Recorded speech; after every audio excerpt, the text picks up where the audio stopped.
Okay, very good morning to you, all of you, and welcome back. As usual, our morning journey starts with physics, chemistry, maths, and sometimes English class also, I'm sure. All turn into online right now. We're all, of course, keenly waiting for offline, but till the time there is sufficient amount of vaccination all around, and the numbers start dropping very much to a point that people consider it as relatively safe, I think we will have to continue with our online journey only, unfortunately. Chalo, so let's get started now.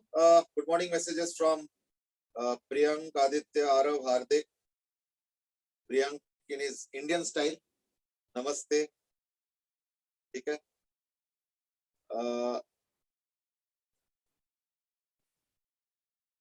Okay, Saurav says कि वैसे तो projectile मुझे आता है, लेकिन जब incline plane पे होता है तो in that case it becomes very tough. I mean उसको थोड़ा सा प्लीज स्लोली बताइए. चलो कोई नहीं, we will see that, don't worry.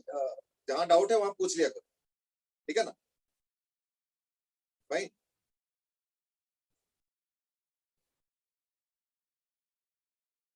Arav has asked ki what is the dimension of integration L square. Actually ना इंटीग्रेशन L square का नहीं होता, इंटीग्रेशन होता है L square dx या L square dl, तो लाइक उसका भी डायमेंशन हो जाएगा ना, ठीक है ना ये चीज. Anything else? चलो, I think that's it. What was the basic introduction? Let's now get started. तो कल हम लोगों ने वेक्टर फॉर्म दिखा था या डिस्क्राइब किए थे या डिस्कस किए थे for a projectile. So let me just quickly write down the vector form first, and then maybe we will move on to other things. Not only that, उसके साथ साथ हम लोगों ने फिर वेक्टर फॉर्म को कैसे यूज करेंगे उसके ऊपर भी थोड़ा बहुत डिस्कशन किए थे. Let me quickly write down the vector form first. Like velocity vector after any time t, ठीक है ना, is equal to u cos theta I cap plus u sin theta minus gt j cap. That's the first thing. और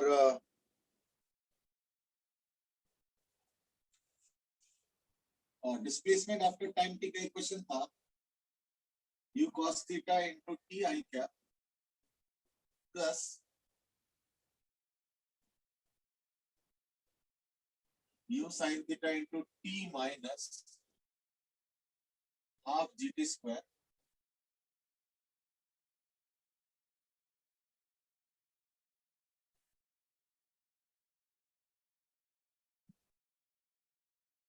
minus half gt square j cap, ठीक है ना. So these are two important things, milestones, I mean, that we have reached or that we have discussed yesterday, ठीक है ना. तो उसके बाद हम लोग आगे बढ़ते हैं. तो कल हम लोग डिस्कस किए थे कि अगर प्रोजेक्टाइल के हाईएस्ट पॉइंट और लैंडिंग पॉइंट को एनालाइज करें तो हाईएस्ट पॉइंट पे क्या होगा, वेलोसिटी का y कंपोनेंट 0, तो इसको 0 किया था और उससे टाइम निकाला और टाइम निकालने के बाद मैक्सिमम हाइट वगैरह सब निकाला. फिर लैंडिंग पॉइंट के लिए बताया क्या ना, यहाँ का y कोऑर्डिनेट 0, तो y कोऑर्डिनेट को इक्वल टू 0 किया, अकॉर्डिंगली टाइम निकला, टाइम के बाद x कोऑर्डिनेट निकाला तो रेंज आ गई. तो देखो हम लोगों ने इसके बेसिस पे या इन वेक्टर इक्वेशंस के बेसिस पे तीन चीजें और निकाला. Number one is the maximum height, so that is this capital H. ये मैं बता रहा हूँ वो चीजें जो हमने कल कर रखी, और यहाँ तक का जो टाइम है that is called as capital T. It is also called as time of flight, and this distance is also called as horizontal range, ठीक है. चल, तो मैक्सिमम हाइट आ गया था u square sin square theta by 2g. फिर time of flight आ गया था 2u sin theta by g, और रेंज आ गया था 2u square sin theta cos theta bye g, जिसको मैंने सिंप्लीफाई करके बताया था कि u square sin 2 theta by g भी बोला जाता है, ठीक है ना. So those are things that exactly what we have done in yesterday's class. ये चीजें हम लोगों ने कल कर रखा है ना. Okay, so what I do is that Aditya said कि I have sent you a doubt on WhatsApp also. चलो ठीक, definitely, ठीक है. So these are things that we have already done yesterday. So let's start from that. पहली बात तो ये जो प्रोजेक्टाइल है ना, इसके ऊपर और हम लोगों ने क्या क्या निकाला। हम लोगों ने कल इस पे भी डिस्कस किया था कि वेलोसिटी या वेलोसिटी वेक्टर पे हम लोग प्रोजेक्टाइल मोशन के एंगल निकाल सकते हैं, जिसका इनिशियल एंगल u और थीटा, जिसका इनिशियल एंगल थीटा था, स्पीड u था, लेकिन ये थीटा कांस्टेंट नहीं होगा, इसका जो एंगल होगा वो बदलता जाएगा, है ना। So it will become equal to 0 at the topmost point and then start becoming even negative also once it starts its downward flight. So these are things that we already done actually, so like nothing new, है ना। और क्या ना, उसके basis पे फिर हम लोगों ने और भी निकाला, डिस्प्लेसमेंट वेक्टर के ऊपर हम लोगों ने निकाला एंगल ऑफ एलिवेशन। सो यहाँ तक हमने किया, यानी इसके बाद हम लोगों ने इनको यूज करके एंगल ऑफ प्रोजेक्टाइल मोशन ये निकाला, और साथ में हम लोगों ने निकाला एंगल ऑफ एलिवेशन, ठीक है ना। तो यहां तक हम लोगों ने जो है यस्टरडे किया। आज कुछ नए इस पे स्टार्ट करते हैं, है ना, journey. First thing is that let me ask you a question, and that is suppose I say, it is simple question, I mean simple and logical question, and that is suppose I say मैंने क्या किया, एक projectile throw किया with the speed of 50 meter per second at an angle of 53 degree, ठीक है। और ये projectile ऐसे जाके और यहां से 102 मीटर्स दूर 20 मीटर के प्लैंक्स है, यहाँ पे प्लैंक्स है,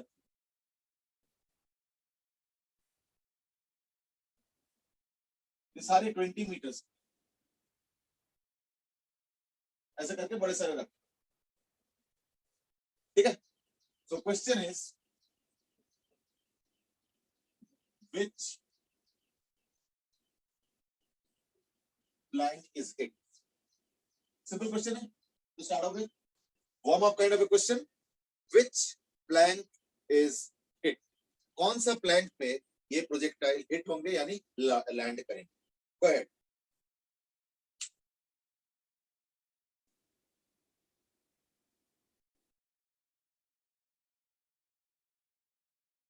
Okay, Shaurya has given an immediate answer, and that is first वाले प्लैंक पे हिट करेंगे.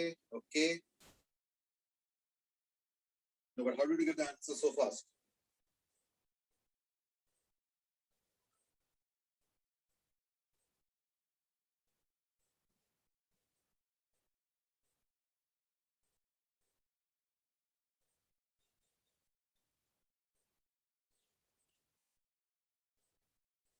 Please calculate it.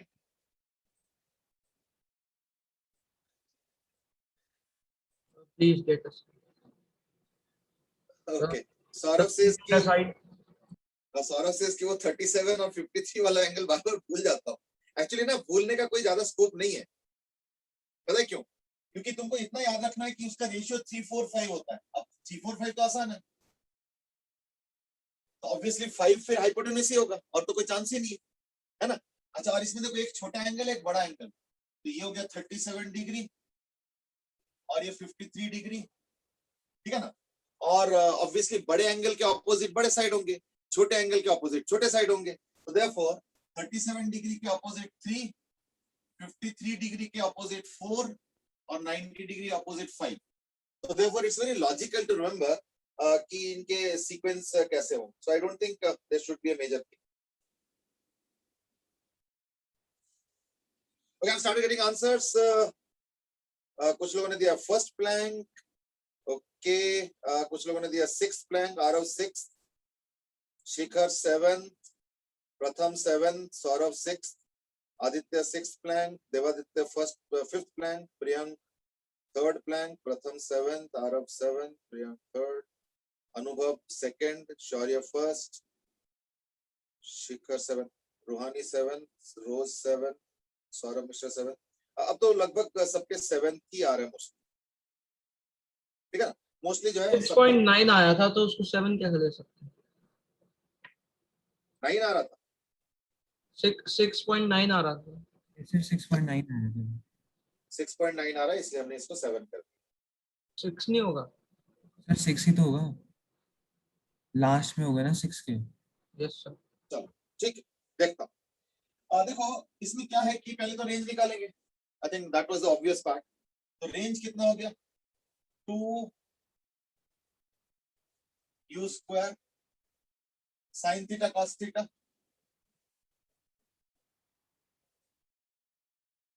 Bye g, है ना.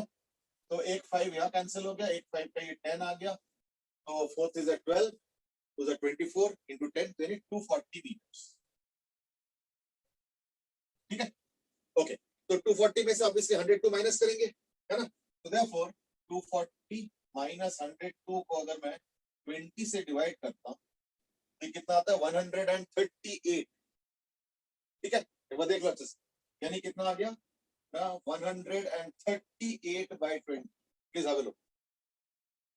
ठीक है, तो 138 by 20 आ रहा है. अब ये क्या आएगा? 6.9, है ना.